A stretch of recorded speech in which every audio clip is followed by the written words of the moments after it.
Assalamualaikum warahmatullahi wabarakatuh. Selamat datang di channel Suluk Kopi. Setiap masa pemerintahan, dari zaman peradaban awal Islam terbentuk hingga kini, tidak terlepas dari adanya konflik, baik konflik internal maupun eksternal. Di antara dua konflik itu, konflik internal lah atau masalah sesama umat Islam lah yang sangat sulit untuk dipecahkan atau ditemukan solusinya agar semuanya setuju dan menerima. Bila sang pemimpin menemukan solusi, mungkin hanya bisa memuaskan sebagian umat, akan tetapi sebagian lagi merasa tidak puas. Kaum yang tidak puas, bila mereka bijak dan berpikir jernih, mereka akan sanggup untuk menahan amarah dan membangkang pada pemimpin tersebut.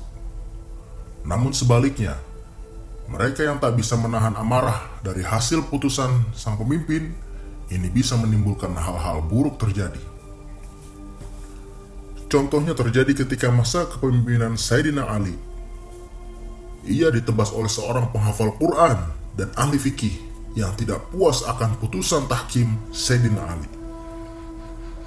Sosok penghafal Quran dan ahli fikih ini bernama Abdurrahman bin Muljam. Mau tahu siapa dia sebenarnya? Mari simak video ini.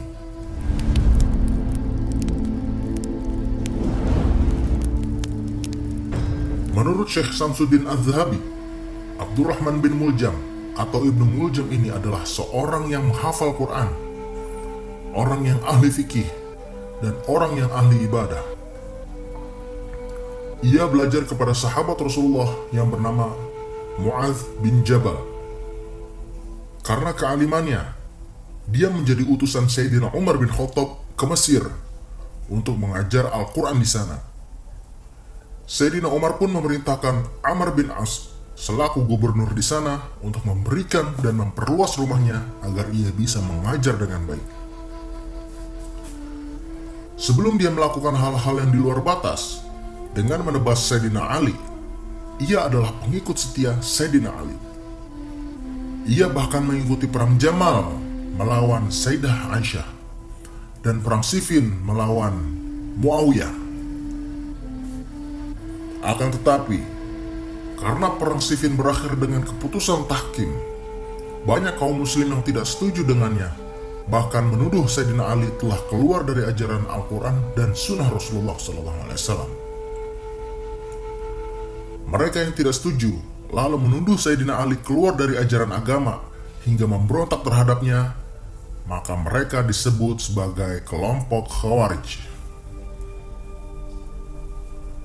Kelompok ini banyak disebut oleh banyak orang adalah kelompok radikal pertama yang ada dalam kubu Islam. Tidak puas memberontak, Abdurrahman bin Muljam berencana untuk membunuh Sayyidina Ali dan para tokoh yang bersepakat dengan keputusan tahkim bersama dengan kedua temannya, yaitu Barak bin Abdullah At-Tamimi dan Amr bin Bukair At-Tamimi. Mereka bertiga berkumpul di Mekah dan merencanakan pembunuhan terhadap ketiga tokoh tahkim, yaitu Sayyidina Ali, Muawiyah, dan Amr bin As. Abdurrahman bin Muljam bertugas untuk membunuh Sayyidina Ali. Barak bertugas untuk membunuh Muawiyah dan Amr bertugas untuk membunuh Amr bin As. Akhirnya, Ibnu Muljam pun datang ke Kufah dan bertemu dengan pendukungnya atau sesama golongan Khawarij. Sesampainya di sana, ia bertemu dengan wanita cantik bernama Qutam, yang mana ayah dan saudara laki-lakinya tewas pada perang Nahrawan, yaitu perang Khawarij dan Sayyidina Ali. Qutam pun langsung menerima lamaran tersebut dengan syarat ia harus membunuh Sayyidina Ali. Kebetulan saja, memang itulah tujuan dia datang ke Kufah.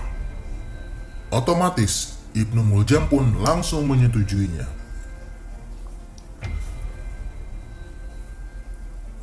Pada bulan Ramadan waktu subuh, saat Sayyidina Ali sholat dan dalam keadaan ruku, Ibnu Muljam pun melaksanakan aksinya dengan menebas Sayyidina Ali dengan pedang yang sudah dilumuri racun. Ibnu Muljam pun saat melakukan aksi mulutnya tidak henti-hentinya membaca ayat Al-Quran. Surat Al-Baqarah ayat 207. A'udzubillahi minasyaitonirrajim. Wa minan nasi may yashri nafsahu ibtigha'a mardatillah wallahu ra'ufum bil ibad. Al-ayah. Yang artinya, dan di antara manusia ada orang yang mengorbankan dirinya karena mencari keridhaan Allah, dan Allah Maha Penyantun kepada hamba-hambanya. Itulah yang dibaca terus-menerus saat menebas Sayyidina Ali. Ibnu Muljam pun merasa apa yang dilakukan itu benar dan sesuai dengan ajaran Allah Subhanahu wa Ta'ala. Pada saat kejadian itu, Sayyidina Ali masih kuat menahan rasa sakit selama beberapa hari. Ia dirawat oleh dokter yang bernama Athir bin Amru As-Sakuni. Akan tetapi, takdir Allah berkata lain. Sayyidina Ali akhirnya dipanggil oleh Allah Subhanahu wa Ta'ala.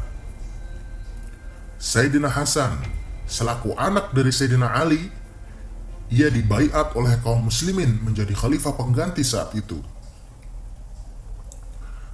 Yang akhirnya Ibnu Muljam pun diberi hukum qisas.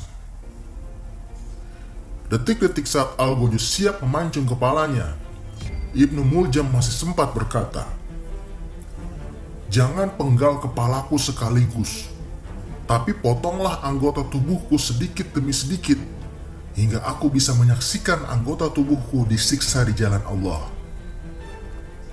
Inilah keyakinan salah yang sudah masuk ke dalam hatinya, bahwa membunuh Sayyidina Ali adalah jalan yang benar dan diridhoi Allah. Inilah sosok nyata dari hadis Rasulullah yang ada pada Ibnu Muljam, bahwa ada orang yang menghafal Quran tapi tidak melewati tenggorokannya. Sholatnya bagus, puasanya bagus, tapi mereka keluar dari Islam bagai anak panah yang lepas dari busurnya. Na'udzubillah min dzalik. Semoga kita semua tidak termasuk dalam golongan seperti itu.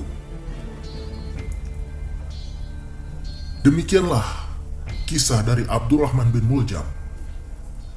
Bila video ini bermanfaat, mohon like, share, dan subscribe channel ini. Wallahu a'lam bishawab. Wassalamualaikum warahmatullahi wabarakatuh.